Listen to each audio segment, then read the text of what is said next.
Congratulations on the film, Bill. Thank you. What was your first meeting like between the two of you? Because, I mean, coming from Harvard and having that experience of being part of the Kennedy School of Government, was there a sense of coming full circle for you on this project? Well, at least from my point of view, we were brought together by a common friend and mentor, John Adams, who was the founder of the NRDC.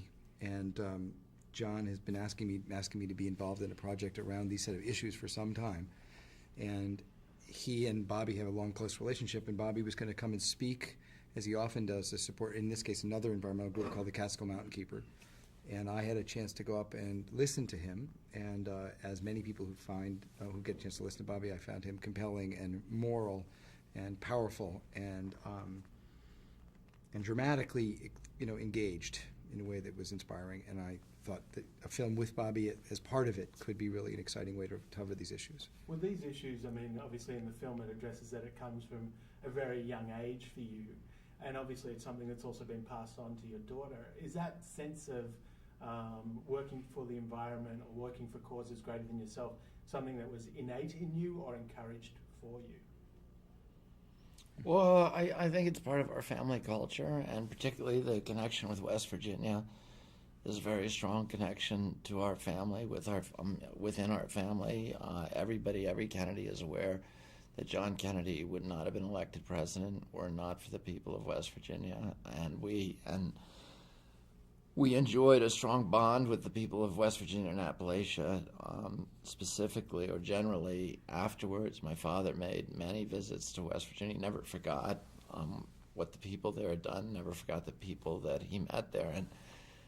And what he saw there, in terms of their poverty, the spirit that they had, the love of our country, and yet the kind of lives that they endured. And, in this case, we're now, I'm seeing something that my father never saw. My father was fighting strip mining in Appalachia when I was a kid, and I remember very well him saying, and at that time the strips were very small, but him saying they're not just destroying the environment, they're permanently impoverishing these communities and these regions, because you can't build an economy from these barren moonscapes that are left behind. And that's what they did. And when he told me that, there were 151,000 unionized mine workers in West Virginia. Today, there are fewer than 18,000 left, not because of environmental laws, but because the industry has ruthlessly, mercilessly, and deliberately mechanized their industry so that you're no longer taking coal out of tunnels in the ground. They're plowing down mountains to get at the coal so they can pay less and get rid of the unions. And over the past 10 years, because of corruption, because this is all illegal, their whole business model is criminal, and these are criminal enterprises, but they have blown up 1.4 million acres, an area larger than the state of Delaware. They've illegally buried 2,200 miles of rivers and streams. They have blown up 500 of the biggest mountains in West Virginia. Every week in West Virginia, they they detonate explosives larger than the Hiroshima bomb. And when they do these things, which is all illegal, they're not just destroying Appalachia, they are subverting American democracy. They destroy these communities at the local level, are no longer allowed to participate in the governance of their communities.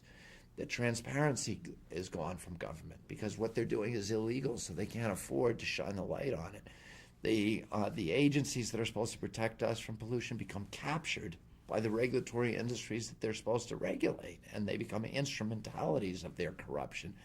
And the judges and the political leaders, elected political leaders in the state, have been absolutely corrupted from top to bottom in West Virginia. It's become a banana republic, a colonial economy, and Bill has skillfully woven those stories into a warning to the American people that this is what's happening, not just in West Virginia, but across our country. When corporations are a great thing, they're an economic driver for our economy, but they should not be running our government, because when they do, human beings get commoditized and democracy disappears. Well, what gives you hope then that things will change? Well, in some ways, this story that we're talking about here gives us lots of hope. During the course of making this film, this, waitress and a former Marine and kids from around America and Bobby Kennedy and academic leaders and scientists banded together and fought off the most powerful interests in their state.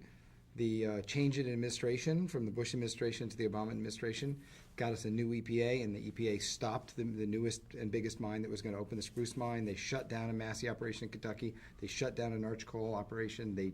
Bobby's organization and others changed the standards the EPA was using to regulate emissions from coal-fired power plants. The TVA agreed to shut down 2,500 megawatts of coal-fired power plants. The power plant in the middle of our film, the first energy plant, shipping port plant, agreed to new environmental standards, all consequences of citizen Democrats deciding to band together, bring their skills to bear, and fight off this attack on our democracy. So it's really a hopeful tale if you've got the moxie to fight. If, for those of us, and all of us have a little bit of us, who would like to be able to sit back and let the democracy sort of develop in a flourishing way on its own, then it's not a hopeful tale. But if you expect that to build a brighter and stronger future will require the same thing from us that it required from the greatest generation, that it required for the people who fought the civil rights movement or the Civil War or the colonial war to give us a country, then the answer here is that we can absolutely do it again because these people are doing it now. Certainly you guys are inspirational. I hope this inspires those with closed minds as well as those with open ones.